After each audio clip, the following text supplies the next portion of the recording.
Robert Mazur is our guest, best-selling author, former DEA agent, 27 years, 5 years infiltrating at the highest levels. Briefly, because I know you got to go in a minute, what do you make of Army soldiers being caught reportedly running hit teams on both sides of the border? I mean, here's what I'm getting at. You've got the NSA, and the DEA, as you know, is tied into the NSA stuff that's come out.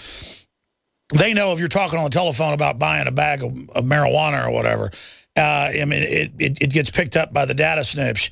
So all this is happening. And then meanwhile, I've gone on like trips before with my TV crew where I'm taking like 6 people for a week somewhere. And I'll go to the bank to get $5,000 in case our credit cards sometimes get turned off when we're out of the country or something for a security alert. I need $5,000. The bank acts like I'm some kind of criminal.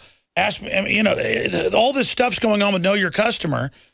And they know what's going on, everything with me, but they don't know what's going on with $500 billion a year. It's pure bull. The big banks run the policy. They've set it up where they're above the law. And so, and as you have exposed, so what do we do about that?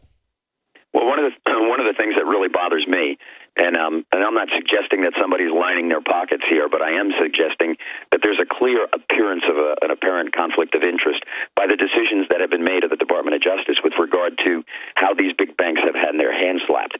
If you look at the 2 people principally involved in making this decision in HSBC and in other similar cases, they are Lanny Brewer, who is the chief of the criminal division, and Eric Holder, his immediate boss, who's the attorney general.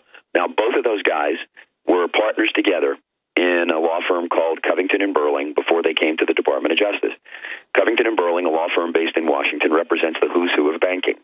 I don't quite understand how or why we wouldn't have enough common sense, because it's so difficult for our public now to have faith in our government. We need to make sure we go out of our way not to be involved in anything that would even look like a conflict of interest. Yet they orchestrate these decisions, and PBS did a wonderful job. Your listeners should Google Untouchables. It's a documentary that was done this year relative to the hands-off policy of our Department of Justice on the Wall Street banks. And they had Lanny Brewer on the hot seat, who was unable to logically answer a lot of their questions. Shortly after that, he resigned this year. Well, what about an impeachment of the head of the Justice Department for Fast and Furious? The word is in Forbes and other places is the House is moving to impeach the Attorney General.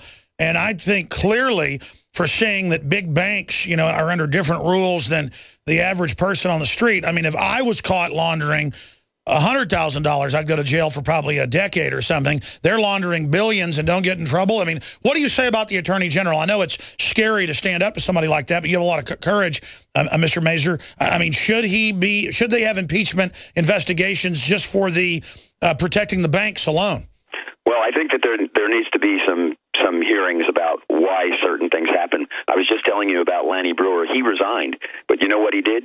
According to a New York Times article, he went back to Covington & Burling, and now he gets a salary, according to the New York Times article, of roughly $4 million a year. Now, if that had happened in Mexico, there would be people in this country that would be claiming that this was a clear sign of corruption. I'm not saying, again, that it's corruption, but it's certainly very, very poor judgment about a conflict. Oh, come on, absolutely. It's a revolving door, and then he'll be back in another administration. It just goes on and on and on. Look, I understand that the drug culture is degenerate, the whole thing's bad.